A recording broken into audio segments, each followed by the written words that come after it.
ఒక మహిళకి అంటే ఇంట్లో ఉన్నటువంటి సాధారణమైన మహిళకి మంచి ఆదాయం సంపాదించుకునే అవకాశం ఇద్దాం అనుకుంటుంది తెలంగాణ ప్రభుత్వం అండి.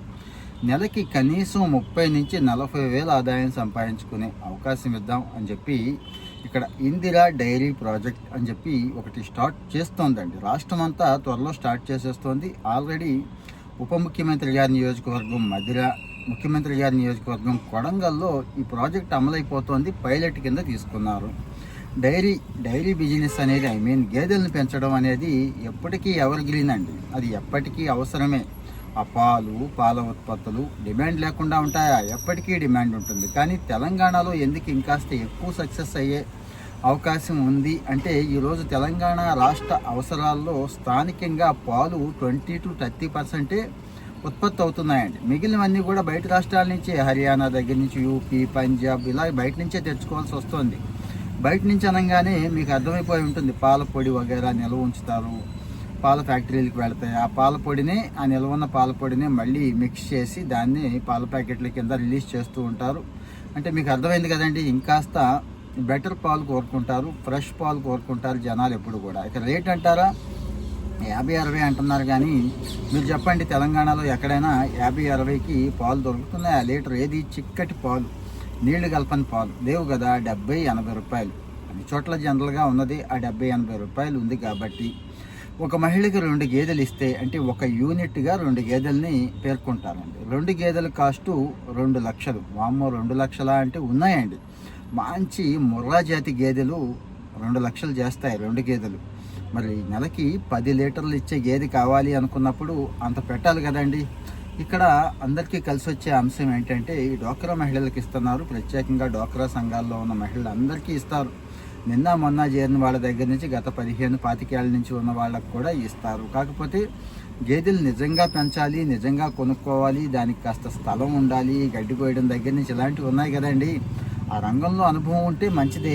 ఆల్రెడీ పెంచుతున్న వాళ్ళకి ఇంకా మేలే జరుగుద్ది. పెంచని వాళ్ళు మరి నిజంగా పెంచడానికి మైండ్ సెట్ని సిద్ధం చేసుకొని, కష్టం కూడా ఉంటుందండి ఇక్కడ. ఆ కష్టానికి కూడా నేను సిద్ధంగా ఉన్నాను. ఈ పని నాకు బెస్ట్ అవుతుంది అనుకునే వాళ్ళే దయచేసి ఇందులో వేలు పెట్టండి. లేకపోతే మళ్ళీ తర్వాత ఇబ్బంది పడతాం. ఎందుకంటే గవర్నమెంట్ సబ్సిడీ కోసం ఆశపడి నష్టపోయిన వాళ్ళు ఉన్నారు. కాబట్టి అన్నిటికంటే ముఖ్యంగా సమాజానికి, తెలంగాణ సమాజానికి నష్టం దీన్ని దుర్వినియోగం చేస్తే.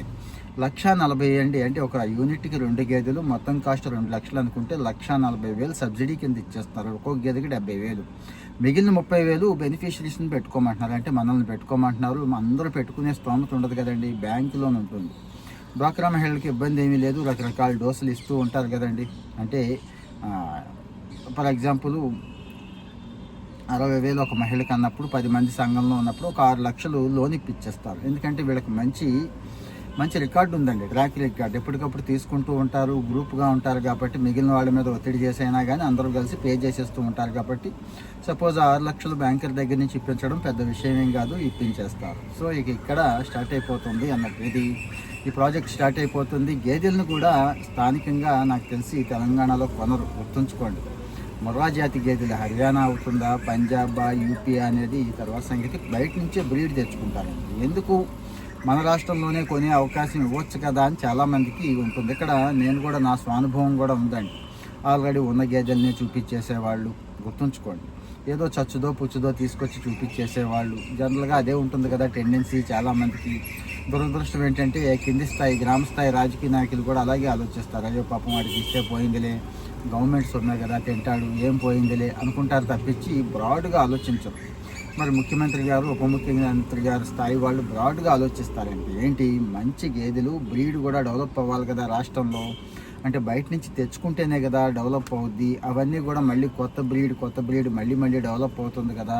ఈ రకంగా ఆలోచించి బయట రాష్ట్రాల నుంచి, అంటే గతంలో ఎప్పటి నుంచో ఉన్నదే ఈ పాడి పశువుల స్కీమ్ అనేది రకరకాల ఉన్నాయి కదండి. బీసీ రుణాలు, ఎస్సీ రుణాలు అవి ఇస్తున్నప్పుడు ఈ స్కీమ్ ఉండేది. గతంలో ఎప్పుడో యూనిట్ 30-40 వేల నుంచి స్టార్ట్ అయ్యి ఈరోజు ఈ 2 లక్షల దాకా వచ్చింది. సో బయట బ్రీడ్ని తెప్పిస్తారు. తెచ్చే క్రమంలో ఎవరు పడితే వాళ్ళని వెళ్ళి ఏది పడితే అది కొనుక్కొచ్చేస్తాం అనుకుంటే కాదు. చక్కగా మండల లెవెల్లో పశు వైద్య అధికారి ఉంటాడు కదండి, వెటర్నరీ డాక్టర్ గారికి అప్పచెప్పి ఆయన ద్వారా వాళ్ళని పంపించి అక్కడ వెరిఫై చేయించి చక్కగా చెక్ చేయించి క్వాలిటీ బ్రీడ్ని అక్కడి నుంచి తెచ్చే అవకాశం ఉంటుంది.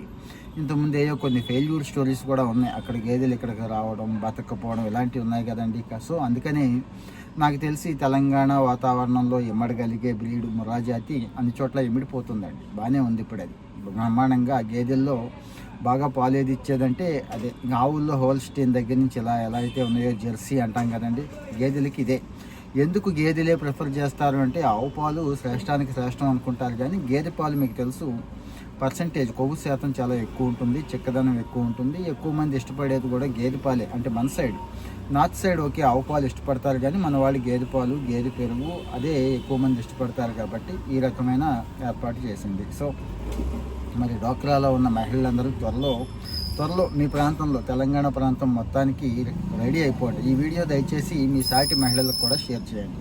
ఇక ఎవరి ద్వారా ఏంటంటే మీ యానిమేటర్కి సమాచారం వస్తుంది, మీ ఏపీఎం గారికి ఇస్తారు, డిఆర్డిఏ పీడీ గారికి ఇస్తారు, అక్కడ ఉన్న లోకల్ స్థానిక పంచాయతీ కూడా ఇన్వాల్వ్ అవుద్ది, మండల పరిషత్ అభివృద్ధి అధికారి, ఇంకా మిగిలిన అధికారులు ఉన్నారు కదండి స్కీమ్ లాంచ్ చేసేవాళ్ళు, వీళ్ళు కూడా ఇన్వాల్వ్ అవుతారు, గుర్తుంచుకోండి. మరి గేదెలను కొనేసాం, దానికి కాస్త పెట్టుబడి వగైరా అవసరం కదండి, దానా గడ్డి షెడ్డు ఇలాంటివి ఉన్నాయి కదా, ఆ సాయం కూడా చేసే అవకాశం ఉంది. ఆ ఏర్పాట్లు కూడా గ్రామీణాభివృద్ధి శాఖ అంటాం కదండి. ఆల్రెడీ ఎన్ఆర్ఈజిఎస్లో మొన్నటిదాకా నేషనల్ రూరల్ గ్యారంటీ స్కీమ్ అనేవాళ్ళం కదండి, ఎంప్లాయ్మెంట్ స్కీమ్, అక్కడ ఆల్రెడీ షెడ్ వేసుకోవడానికి ఫోడర్ అంటే గ్రాస్ పెంచుకోవడానికి ఇలాంటి ప్రొవిజన్ ఉంది. ఆ ప్రొవిజన్ ఇంకాస్త ఎక్స్పెండ్ చేసే అవకాశం ఉంటుంది. అలాగే ఇప్పుడు కొత్తగా వచ్చిన స్కీమ్లో మెటీరియల్ కాస్టు కాస్త పెంచే అవకాశం ఉంది, ఇలాంటి వాటికి ఎక్కువ అవకాశం ఉంది. కాకపోతే రాష్ట్రాలు 40% భరించమంటున్నారు, 60% కేంద్రం ఇస్తుంది కాబట్టి. ఏది ఎన్ఆర్ఈజిఎస్ని జీరామ్జీ అని చెప్పి పేరు మార్చారు కదండి, ఆ స్కీమ్లోనే ఇచ్చే అవకాశం ఉంది. సో మరి పశు వైద్యులు ఎవరైతే ఉన్నారో వాళ్ళు బాధ్యత తీసుకుంటారు, మంచి పశువులను చూస్తారు. మనం తెచ్చుకోవడం కాస్త అలవాటు పడేదాకా కాస్త జాగ్రత్తగా చూసుకోవాలండి. అదే ఇబ్బంది అవుతుంది. బయట రాష్ట్రం నుంచి తెచ్చిన తర్వాత దాన్ని సరిగ్గా చూసుకోకపోతే దాన్ని కాస్త అది ఐసీయూలో మనిషిని ఎలా అయితే పెడతామో పేషెంట్ని హాస్పిటల్లో, ఆ రకంగానే ఈ వాతావరణానికి అలవాటు పడేదాకా కాస్త జాగ్రత్తగా దాన్ని చూసుకుంటే, అంటే ఏమైనా ఉంటే అప్పటికప్పుడు వైద్యులకు చూపించి ఇంజక్షన్లు అవి చేయించి ఒక 2-3 నెలలు అది సెట్ అయిపోతే ఇంకేం ఉండదండి, చక్కగా సెట్ అయిపోతుంది. అదే తర్వాత 2-3 ఈతలు 4-5 ఈతల్లో మీకు తెలుసు చక్కగా కూడా మళ్ళీ దూడలను పెడుతూ ఉంటుంది. ఆ దూడలు మనకు పనికొస్తే అమ్ముకుంటే వచ్చే ధర కూడా తక్కువేం కాదు, బ్రహ్మాండమైన ధర ఉంది. సో మరి యావరేజ్గా ఒక మహిళ ఇక్కడ 60,000 రూపాయలు పెట్టుకోవడం అంటే అది కూడా బ్యాంకు వాళ్ళే ఇస్తారు, మరి వాళ్ళకి తీర్చాల్సింది తీర్చేయాలి. తక్కువ వడ్డీలు పావలా వడ్డీలే కాబట్టి ఇబ్బంది లేదు. 30-40 వేలు యావరేజ్గానండి. రోజుకి 20 లీటర్లు ఇస్తున్నాయి అనుకుంటే కొంతకాలం గ్యాప్ ఉన్నా కానీ 10 లీటర్లు ఖర్చు అన్ని రకాల ఖర్చులకి ఉంటాయి కదా, దాణా దగ్గర నుంచి అన్నీ కూడా పోయినా 10 లీటర్లకి మిగిలినా కానీ ఎంత వస్తుందో ఆలోచించారండి. 10 ఏంటి ఇంకెక్కువే మిగులుతుంది, 12-13 లీటర్లకి మిగిలిపోయినట్టే ఉంటుంది. 1000 రూపాయల పైనే మిగిలే అవకాశం ఉంది కాబట్టి తేలిగ్గా సంపాదించుకుంటారు అని చెప్పి ఈ స్కీమ్ని ఆల్రెడీ అంచనా వేసిన వాళ్ళు, అనాలిసిస్ చేసిన వాళ్ళు చెప్పారు. సో మరి ఆల్రెడీ మధ్యలో అమలవుతుంది. మీ వాళ్ళు ఎవరైనా మధ్యలో ఉంటే కనుక్కోండి. కొడంగల్లో కూడా అమలవుతుంది, అక్కడ కూడా కనుక్కోండి. వాళ్ళు అనుభవాలు చెప్తారండి. నెగిటివ్గా ఏమీ తీసుకోవాల్సిన అవసరం లేదు. ఇలాంటి ప్రతి స్కీమ్ని మనం వాడుకుంటే బ్రహ్మాండంగా ఉంటుంది. ఆల్రెడీ దీని మీద ఎస్టిమేట్స్ వేసేసారు. 781 కోట్లు ఖర్చు అయ్యే అవకాశం ఉంది అని చెప్పి గవర్నమెంట్ అంచనా వేసి దానికి రెడీ చేసేసుకుంది. ఇందులో 286 కోట్లు రిలీజ్ కూడా చేసేసారు. అంటే ముఖ్యమంత్రి గారు ఎంత స్పీడ్గా ఉన్నారనేది చూడండి. సో మరి డైరీ బిజినెస్ తెలంగాణలో రాబోయే కాలంలో అద్భుతంగా ముందుకెళ్ళిపోతుందని, అందరూ కూడా చిక్కటి పాలు తాగే అవకాశం ఉందని, ముఖ్యంగా గ్రామీణ ప్రాంత మహిళలు ఈ స్కీమ్ ద్వారా మంచి లబ్ధి పొందుతారు. 30-40 వేలు అంటే చిన్న విషయం కాదు. ఇంటి అవసరాలు తీరిపోతాయి, బిడ్డల చదువు వెళ్ళిపోతుంది, ఇక అన్ని ఖర్చులు కూడా వెళ్ళిపోయే అవకాశం 2 గేదెలు కల్పిస్తున్నాయి కాబట్టి ఎవర్ గ్రీన్ అండి. కాకపోతే చాలామంది చేస్తున్న పొరపాటు ఏంటంటే ఆ గేదెలను పెంచే విషయంలో, సాకే విషయంలో, పాలు ఉప ఉత్పత్తులు తయారు చేసుకునే విషయంలో, మార్కెటింగ్ చేసుకునే విషయంలో స్టీరియో టైపులో వెళ్ళిపోయి నష్టపోతున్నారు. కొన్ని చోట్ల ఇబ్బంది పడిపోతున్నారు. చిన్న టూల్స్ ఉన్నాయి, గ్యాడ్జెట్స్ ఉన్నాయి, అవి వాడుకోవడం రావట్లేదు. పశు పోషణ తెలియట్లేదు చాలామందికి. దీని మీద ఎవరికైనా ఏమైనా డౌట్స్ ఉంటే చెప్పండి. ఒక మంచి డాక్టర్ గారితో, పశు వైద్యుడితో, మంచి ఎక్స్పర్ట్తో మనం లైవ్ పెట్టుకుందామండి. లైవ్ అంటే మీరు క్వశ్చన్లు అడుగుతూ ఉంటారు, ఆయన ఆన్సర్స్ చెప్తూ ఉంటాడు.